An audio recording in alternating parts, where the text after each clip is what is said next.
नमस्कार, आप देख रहे हैं महाराष्ट्र फाइल्स। आपके साथ मैं हूं परवीन शेख। आपको बताएंगे राहुल गांधी के बयान पर क्यों मचा है बवाल, फडणवीस सरकार ने क्या बनाया है नया रिकॉर्ड, उद्धव पर बीएमसी ने क्यों लगाई शर्तें, बीएमसी चुनाव पर क्या है एकनाथ शिंदे का प्लान। इसके अलावा जानेंगे कौन किसे दे रहा है चुनौती, कौन किसकी बढ़ा रहा है टेंशन। साथ ही आपको इन सभी खबरों से कराएंगे रूबरू। लेकिन तमाम बड़ी खबरों में आगे बढ़ने से पहले एक नजर डालते हैं महाराष्ट्र की टॉप हेडलाइंस पर। मराठा आरक्षण पर राहुल गांधी के बयान पर बीजेपी का पलटवार, बोले आधी नींद में बयान देते हैं राहुल गांधी, इतिहास पढ़ें कांग्रेसी। 9 महीने में 14,590 जीआर, फडणवीस सरकार ने बनाया नया रिकॉर्ड, हर दिन 40 से ज्यादा आदेश। उद्धव ठाकरे की दशहरा रैली को शिवाजी पार्क में मंजूरी, बीएमसी ने 25 शर्तों के साथ दी इजाजत। बीएमसी चुनाव से पहले शिवसेना शिंदे गुट ने बनाई 21 नेताओं की कमेटी, महायुति महाविकास अघाड़ी में बड़ी हलचल। खून और पानी साथ नहीं बह सकते तो क्रिकेट साथ क्यों, भारत पाक मैच पर बवाल, उद्धव गुट करेगी सिंदूर सम्मान आंदोलन। खबरों में सबसे पहले बात राहुल गांधी के बयान की। शिंदे गुट के विधायक राम कदम ने राहुल गांधी के बयान पर पलटवार किया है। राहुल गांधी ने हाल ही में आरोप लगाया था कि बीजेपी और आरएसएस ओबीसी, दलित और आदिवासी समाज का विकास नहीं चाहती। राम कदम ने यह भी कहा कि राहुल गांधी कभी कभी आधी नींद में बयान देते हैं, शायद वो भूल गए हैं कि देश के प्रधानमंत्री नरेंद्र मोदी खुद ओबीसी समाज से आते हैं। विधायक ने आगे कहा, मोदी सरकार ने पिछले 11 सालों में ओबीसी, दलित और आदिवासी समुदायों के लिए अनेक कल्याणकारी योजनाएं शुरू की हैं और करोड़ों लोगों को उसका फायदा मिला है। ऐसे में राहुल गांधी का यह बयान पूरी तरह से निराधार और भ्रामक है। तीसरी बार प्रमुख ओबीसी नेता प्रधानमंत्री के रूप में कार्यरत हैं, जिसने वैश्विक स्तर पर भारत का गौरव बढ़ाया। ये ओबीसी समुदाय के लिए गर्व की बात है। देश जानता है कि हमने किस जाति को सम्मान दिया है। भाजपा की सरकार ने अब्दुल कलाम को राष्ट्रपति बनाया। राहुल गांधी को इतिहास के पन्ने खंगालने की जरूरत है। कदम ने तंज कसते हुए कहा कि कांग्रेस पार्टी ने दशकों तक शासन किया, लेकिन तब ना तो गरीब और ना ही पिछड़े वर्गों के उत्थान के लिए गंभीर कोशिशें की गई। वहीं बीजेपी सरकार ने इन वर्गों को मुख्य धारा में लाने के लिए ठोस कदम उठाए। उद्धव गुट और कांग्रेस के कुछ नेताओं के बयान पाकिस्तान जैसे दुश्मन देशों में आतंकवादियों को ताली बजाने पर मजबूर करते हैं। जब तक पीएम मोदी हैं, तब तक संजय राउत, उद्धव गुट या कांग्रेस के दंगे और आगजनी के सपने पूरे नहीं होंगे। पीएम मोदी के नेतृत्व में देश मजबूती से प्रगति कर रहा है।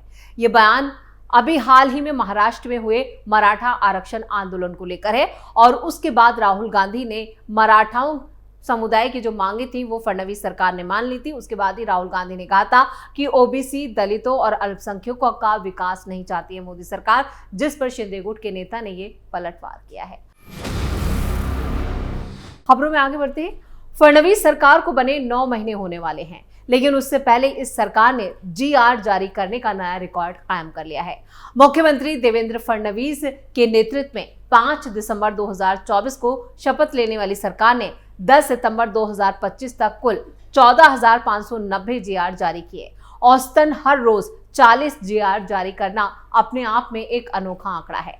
सरकार का यह दावा है कि ये जीआर जनता के हित में लिए गए फौरन फैसलों से जुड़ा है। हालांकि विपक्ष इसे कागजी शासन बताते हुए सवाल खड़े कर रहा है। इतनी बड़ी संख्या में जीआर जारी करने के बावजूद जमीन पर नतीजे क्यों नहीं दिख रहे हैं? सीएम देवेंद्र फडणवीस के पास गृह, ऊर्जा, विधि और न्याय और सामान्य प्रशासन और जनसंपर्क जैसे अहम विभाग हैं। डिप्टी सीएम अजीत पवार के पास वित्त और योजना और राज्य उत्पादन शुल्क विभाग भी उनके पास ही है, जबकि डिप्टी सीएम एकनाथ शिंदे नगर विकास, गृह निर्माण और सार्वजनिक निर्माण विभाग देख रहे हैं। दिलचस्प बात यह है कि जिन विभागों पर जनता की नजर रहती है, वहीं से सबसे ज्यादा जीआर जारी किए गए हैं। महायुति सरकार ने इस रिकॉर्ड से यह संदेश दिया है कि वो त्वरित फैसले लेने में पीछे नहीं है। बीएमसी चुनाव और 2019 के विधानसभा चुनाव की पृष्ठभूमि में सरकार का यह आंकड़ा राजनीतिक मायने रखता है। विपक्ष के हमलों के बीच सरकार इसे अपनी कामयाबी बताकर जनता तक ले जाने की रणनीति बना रही है। फिलहाल इतना तय है कि महायुति सरकार का जीआर रिकॉर्ड आने वाले दिनों में राजनीति में एक बड़ा मुद्दा बनने जा रहा है और बीएमसी चुनावों में इसे महायुति सरकार एक बड़ा मुद्दा बनाएगी भी और इसे हर मंच पर कैश कराने की कोशिश भी की जाएगी। लेकिन अपने आप में फडणवीस सरकार का ये रिकॉर्ड उनकी कामयाबी की तारीफ कर रहा है। खबरों में अब बात अगली खबर की। उद्धव ठाकरे की पारंपरिक दशहरा रैली इस साल भी मुंबई की शिवाजी पार्क में होने वाली है। बीएमसी ने 2 अक्टूबर को होने वाली रैली के लिए इजाजत दे दी है, लेकिन इस बार बीएमसी ने अनुमति के साथ साथ 25 शर्तें भी जोड़ दी हैं, जिनमें से कई सामान्य हैं, लेकिन 16वीं शर्त को लेकर ठाकरे गुट की चिंता बढ़ गई है। इस अनुमति के बाद अब ठाकरे गुट ने रैली की तैयारियां शुरू कर दी हैं। बीएमसी की शर्तों के मुताबिक मैदान के इस्तेमाल के लिए आयोजकों को हर रोज 250 रुपए और उस पर 18% जीएसटी देना होगा। साथ ही आयोजकों को बॉम्बे हाईकोर्ट के वक्त पर दिए गए आदेशों और राज्य सरकार के फैसलों का भी पालन करना होगा। ध्वनि प्रदूषण यानी नॉइस पॉल्यूशन कंट्रोल नियम 2000 के तहत ध्वनि की सीमा अधिक ना हो यानी शोर ना हो, इसके लिए भी खास सावधानी बरतनी होगी। रैली के लिए पुलिस थाने से पहले अनुमति लेनी होगी और अगर लाउडस्पीकर का इस्तेमाल करना है तो अलग से मंजूरी लेनी होगी। इसके अलावा फायर ब्रिगेड से भी एनओसी लेना होगा। आयोजकों को 20,000 रुपए की राशि भी जमा करनी होगी, जिसे नियमों के उल्लंघन पर मैदान को नुकसान पहुंचाने या उसके गलत इस्तेमाल की स्थिति में जब्त किया जा सकता है। इतना ही नहीं, अगर शर्तों का उल्लंघन पाया जाता है तो आयोजकों को अगले साल मैदान का इस्तेमाल करने की इजाजत भी नहीं दी जाएगी। इन सख्त नियमों और शर्तों के बीच उद्धव ठाकरे गुट की ये दशहरा रैली राजनीतिक दृष्टि से बेहद अहम मानी जा रही है, क्योंकि हर साल इस मंच से उद्धव ठाकरे अपनी रणनीति और संदेश जो है वो जनता तक पहुंचाने की कोशिश करते हैं। लेकिन इसके साथ ही उद्धव की टेंशन बीएमसी ने जरूर बढ़ा दी है। जिस तरह की शर्तें बीएमसी ने उद्धव ठाकरे पर लगाई हैं, उन शर्तों से उद्धव ठाकरे गुट में काफी नाराजगी भी देखी जा रही है और वो बता रहे हैं कि बीएमसी जिस तरह की शर्तें लगा रही है वो अपने आप में उनकी मनमानी है। खबरों में आगे का रुख करते हैं। बीएमसी चुनाव को लेकर सभी राजनीतिक दल अपनी अपनी तैयारियों में जुटे हैं। महायुति पहले ही कह चुकी है कि वो गठबंधन में चुनाव लड़ेंगे। दूसरी तरफ महाविकास अघाड़ी की तस्वीर अभी तक साफ नहीं है। इस बीच मनसे प्रमुख राज ठाकरे और उद्धव ठाकरे के बीच हुई अहम बैठक ने राजनीतिक हलचल तेज कर दी है। इसी कड़ी में शिंदे गुट ने बीएमसी चुनाव के लिए अपनी मुख्य कार्यकारी कमेटी का गठन कर दिया है। शिंदे गुट ने रणनीति बनाने के लिए 21 नेताओं की एक टीम बनाई है। इस कमेटी में सीएम एकनाथ शिंदे समेत सांसद, पूर्व सांसद, विधायक और पूर्व विधायक भी शामिल हैं। पार्टी का कहना है कि मुंबई महानगर पालिका चुनाव से जुड़े सभी महत्वपूर्ण फैसले इसी कमेटी के जरिए लिए जाएंगे। बीएमसी चुनाव शिवसेना शिंदे गुट के लिए काफी अहम है, क्योंकि मुंबई हमेशा से शिवसेना की सियासत का केंद्र रहा है। यहाँ की जीत का असर पूरे महाराष्ट्र की राजनीति पर पड़ता है। कमेटी में प्रमुख नेताओं में एकनाथ शिंदे, रामदास कदम, गजानन कीर्तिकर, आनंदराव अडसुल और मीनाताई कांबले, सांसद डॉक्टर श्रीकांत शिंदे, मिलिंद देवड़ा जैसे नेता शामिल हैं।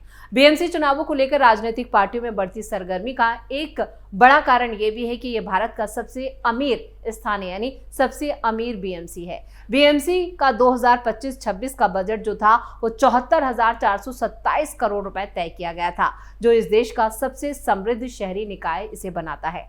मार्च 2022 से ये चुनाव लंबित है और अब जल्द ही इसके ऐलान की संभावना है। बीएमसी के अलावा महाराष्ट्र में कई ग्रामीण और शहरी निकायों के चुनाव भी होने वाले हैं। ऐसे में शिंदे गुट की ये नई कमेटी चुनावी रणनीति और टिकट बंटवारे में महत्वपूर्ण भूमिका निभाएगी। खबरों के आखिर में बात उद्धव ठाकरे के आंदोलन की। एशिया कप 2025 में भारत और पाकिस्तान के बीच होने वाले क्रिकेट मैच को लेकर राजनीति तेज हो गई है। उद्धव ठाकरे ने इस पर कड़ा विरोध जताया है और सिंदूर सम्मान आंदोलन करने की घोषणा की है।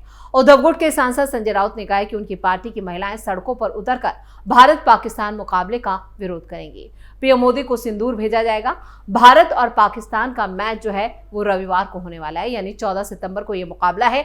बीजेपी सरकार पर निशाना साधते हुए संजय राउत ने कहा, आपने कहा था कि पानी और खून एक साथ नहीं बह सकते। अगर पानी और खून साथ नहीं बह सकते तो खून और क्रिकेट कैसे साथ चल सकते हैं।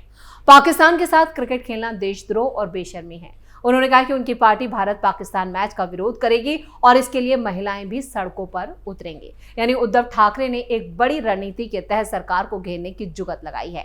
महाराष्ट्र से घर घर से महिलाएं प्रधानमंत्री नरेंद्र मोदी को सिंदूर भेजेंगी, जिससे वो सिंदूर की ताकत को समझें, इसे भूले नहीं। सिंदूर पर बीजेपी ने सिर्फ राजनीति की है, ये कहना है उद्धव गुट का।